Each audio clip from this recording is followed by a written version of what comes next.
what are the steps walking through this? And this is often universal. We're going to cover some more of this in the next session. But here's steps to freedom. Number one is you just got to recognize who sinned against you. And if it's mum or dad, good. You recognized whose role it was, and it's not, you just got to get to and realize, wow, I've been accusing them, holding this against them. There's some yuck here. There's bit of fruit in my life that's manifesting this. Recognize and then start journey of forgiveness. One of the first things I find is just really important to effective forgiveness. See this, you can have transactional forgiveness or transformational forgiveness. So I could say, okay, everyone, we're just going to forgive mum or dad now. I want you to repeat after me.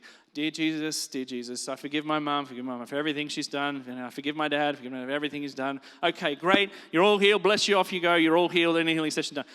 You would be like, I know you haven't heard me, but nothing's changed here. For it to become transformational, you've got to be honest. God is not offended by our honesty. In fact, he knows you better than yourself. Yeah? The Word of God, Jesus, divides spirit from soul, thoughts and intents from the heart, bone from marrow. He knows the depths of who we are, every single part, And so his honesty is just a profound way to connect effectively. Invite Jesus into that place of pain because he knows it's not like he doesn't like it. He's been there. He's a self-giving, co-suffering God. Acquainted with grief. Always interceding for us. He can be found in the pain and the messiness in the valley. Yeah? That's what makes him so beautiful. It's so unique. It's not as if our sin is like disgusting, like, yeah, I got a poopy nappy. That's sin. That's yuck. Call me when you dealt with it. That's not how Jesus works. I don't see that in the Gospels. I never see him shying away from the leper, from the woman with the issue of blood, from the sinners, from the tax collectors, from his brothers and sisters. He's always connected to humanity, and it's not like sometimes we think that we can gross God out and something will dirty him. You know what I mean? I think part of it is attached to something called Disgust Theory. We think we can defile God. Like if I said to you all, in your mouth right now is a lot of saliva, and every day you produce and swallow a lot of it. Now I'm going to give you all a little cup. I want you to spit into the cup, and then I want you to drink it. Most of us go, ah! Why? Ah! Hang on, you've just swallowed liters of it just because it's come out, doesn't it? But this is a gross thing, right? Think about it. Why do we do that? But then we attribute that to God. God, you wouldn't want me to, God, I'm sorry for swearing while I prayed. Well, at least I heard your heart. I knew it was in there. You kept saying shivers and friggin', but now he's heard your honesty. As if my swear word's going to defile him. Like, quick, angels, grab a hose and water me down. David said the S word. Do you know what I mean?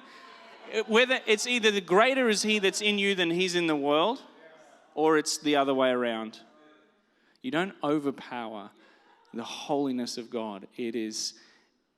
That's the grace given to us. His beauty in us. And so you just be honest, please. Be honest. I remember hearing a story of a lady who her daughter was really sick. She took her to hospital. She had scans, and they said, sorry, darling, your 4-year-old daughter has leukemia. She's got to stay in immediately. And she was distraught. She couldn't find a car in the car park. She'd been a good, upright, hold my stuff together Christian. She got in the car. And she said, God, how dare you?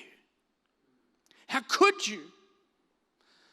And then lots of words came out and everything. And then she's like, before she could say, okay, I'm sorry, Lord, I'm sorry, he said, it's so good to hear from you. It's not like, He just wants us to know and be connected and know that he's there. Admit that you did better. Admit that you deserve better. This is a huge topic on its own, but we have to start experiencing contrast and come to grips with I deserve better. You know, sometimes sitting with people, I'll be like, well, let's walk through some of this forgiveness. What your dad was never around. He never came and watched you, while you did gymnastics. What did you deserve? What did you deserve? Well, I deserved for him to be there. I deserved for him to be proud of me when I won silver. I deserved for him. And all of a sudden, we get in touch with deep needs and the trauma of unmet needs. I needed him to say he loved me. I needed him to tell me when I was, developing as a woman that he blessed me, and not to feel weird about him, not to feel dirty about him, not to be teased by him, not to be touched by him. I deserved for him to be safe. So this is all really healthy because you're getting in touch with these needs and you have something to forgive from because you did deserve better. You did deserve better. You did deserve it.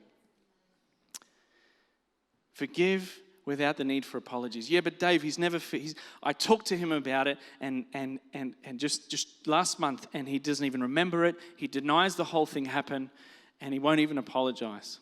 You know what? He doesn't need to apologize. You hold the debt. You can release it. Somebody once said that harboring unforgiveness, you may have heard this, is like drinking a bottle of poison and expecting the other person to die from it.